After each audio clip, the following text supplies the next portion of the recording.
Students, welcome in ASC starter. Dear student, यहाँ पर मैं आपको ना सीबीएसई की तरफ से जो बहुत इंपॉर्टेंट इन्फॉर्मेशन आई है, जो एक बहुत बड़ी खुशखबरी है, उसी के रिगार्डिंग आपको बताने जा रहा हूँ। आप ध्यान सुनिएगा। देखिए, यहाँ पर सीबीएसई ने बोला है कि 2026 में ना 2 बार एग्जाम करने की बात की जा रही है। ये एक ड्राफ्ट स्कीम है। इसका मतलब ये है कि सीबीएसई तो बोल रहे कि हम तो ऐसे करेंगे। आपकी क्या राय है?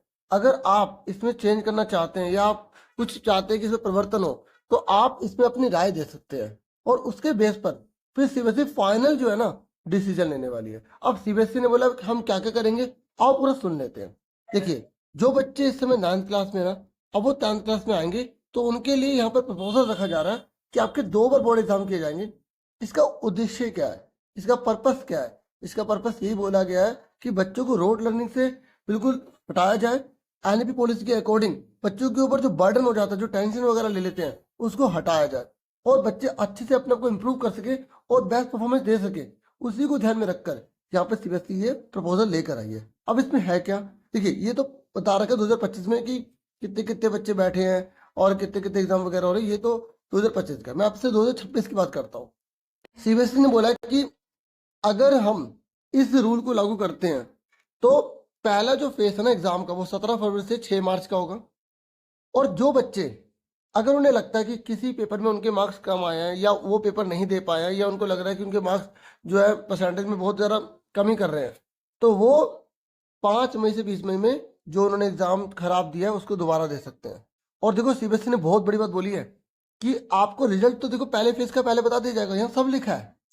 लेकिन आपको जो फाइनल जो रिजल्ट मिलेगा ना, जो आपको सर्टिफिकेट कम मार्कशीट मिलेगी, वो सेकंड फेज के होने के बाद सभी बच्चों को एक साथ मिलेगी, ताकि बच्चों को ये ना लगे कि भाई ये बाद में करवाया जा रहा है इस तरीके से। पर एक बात और भी है, अगर किसी बच्चे ने फर्स्ट फेज दे दिया और उससे अब किसी जगह एडमिशन करवाना है, तो वो उसके बेस पर एडमिशन करवा सकता है, रिजल्ट तो उसे मिल जाएगा, लेकिन उसको फाइनल जो मार्कशीट कम सर्टिफिकेट है वो उसे बाद में मिलेगा जब सेकंड फेज कंप्लीट हो जाएगा।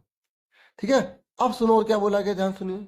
सीबीएसई ने बोला है कि रजिस्टर्ड जो बच्चे हैं ना, वो 26,60,000 के अराउंड है।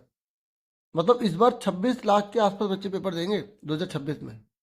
और सब्जेक्ट कितने ऑफर्ड है, कितनी आंसर बुक जो इवेल्यूट होगी, ये बता रखे। मैं आपको मेन में सारा बताता हूँ, ध्यान सुनिएगा। यहाँ पर सीबीएसई बोल रही है कि देखिए, 15 फरवरी के बाद जो मंगलवार आता है उसमें पहला एग्जाम स्टार्ट हो जाता है, 10वीं का और फिर 12वीं का भी। ऐसे अल्टरनेट डे जो भी डेज होंगे उसके हिसाब से एग्जाम लिया जाएगा। अब सीबीएसई देखो ये बता क्या रही है, तो पहले सब्जेक्ट बता रखे कौन कौन सब्जेक्ट है।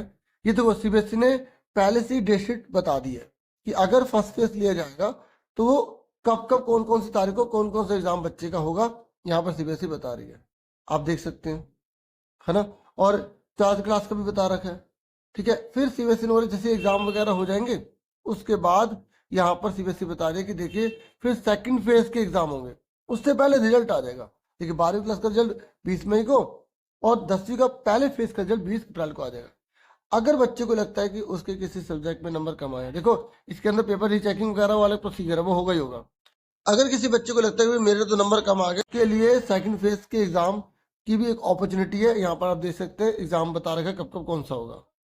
फिर देखिए, यहाँ पर सीबीएसई बोल रही है कि आप 30 जून को रिजल्ट ले लेंगे। फिर आपको सप्लीमेंट्री एग्जामिनेशन जो 12वीं क्लास के जो कंपार्टमेंट वगैरह होते हैं ना, वो है, उसका अलग प्रोसीजर है, फिर रिजल्ट उनका बता रखा है। तो देखिए, यहाँ पर और क्या क्या मेन बातें बताई गई है। देखिए, बच्चों को बताया जा रहा है कि देखिए, आप जो है कोई से भी 2 एग्जाम दे सकते हैं। ठीक है, 2 बार आपके हैं, आप दोनों बार देना चाहे दोनों बार दे सकते हैं। उनमें से जो बेस्ट होगा उसके मार्क्स लगेंगे। जो बच्चे स्पोर्ट्स के हैं उनको दोनों में से एक बार एग्जाम देना ही होगा। उसके लिए कोई अलग से इंतजाम नहीं किया जाएगा कि वो सोचे कि भाई मेरे स्पोर्ट्स चल रहे हैं तो मैं पहली बार भी नहीं दिया, दूसरी बार नहीं दिया, फिर मैं बाद में दे दूंगा। ऐसा नहीं होगा। आपको दोनों में से एक चूज करना पड़ेगा, एग्जाम देना पड़ेगा। भले आप पहले में 3 दे दें, दूसरे में 2 दे दें, आपको एग्जाम सारे देने पड़ेंगे, फिर जो मार्क्स बनेगा उसके हिसाब से। ठीक है, और ये कह रहा है फर्स्ट एग्जामिनेशन हो या सेकंड एग्जामिनेशन हो, सेंटर सेम रहेगा और सिलेबस भी सारा सेम रहेगा। सुनने मेरी बात, चाहे आप फर्स्ट में दें या सेकंड में दें, सिलेबस सेम रहेगा। ठीक है, और जो मार्कशीट वगैरह कम सर्टिफिकेट है वो मैंने आपको बता ही दिया है कि वो आपको पूरे दोनों स्पेस होने के बाद ही मिलेगा। ठीक है, और कोई भी ये नहीं कि किसी भी सिचुएशन में कोई स्पेशल एग्जामिनेशन कंडक्ट करवाया जाएगा किसी के लिए। ठीक है, ऐसा बहुत मुश्किल है। CWSN के लिए भी फैसिलिटी वगैरह प्रोवाइड की गई है।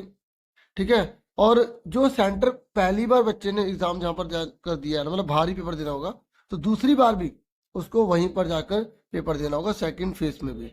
ठीक है। और उसके बाद यहाँ पर बोला गया कि कोई कोई पासिंग डॉक्यूमेंट इशू नहीं करेगी सीबीएसई पहली बार एग्जाम देने के बाद। जब दोनों फेज पूरे हो जाएंगे उसके बाद ही आपको पासिंग डॉक्यूमेंट पास दिए जाएंगे। और सबसे मेन बात बताई गई है कि देखो, प्रैक्टिकल या इंटरनल असेसमेंट जो स्कूल लेवल पर एग्जाम वगैरह होते हैं ना, उसके जो मार्क्स हैं वो आपको एक ही बार दिया जाएगा, उसी के बेस पर मिलेंगे। आपको 2 बार प्रैक्टिकल वगैरह देने नहीं दिया जाएगा। सुन रहे हैं मेरी बात? और एक बात और बोली गई है कि अगर किसी बच्चे के मार्क्स फर्स्ट एग्जाम में कम आ गया और फेल हो गया, तो उसको फेल कैटेगरी में नहीं डाला जाएगा। जब सेकंड बार एग्जाम दिया जाएगा तो उसको जो है ना, हम इम्प्रूवमेंट में, मतलब सेकंड बार पेपर देने के लिए कहेंगे।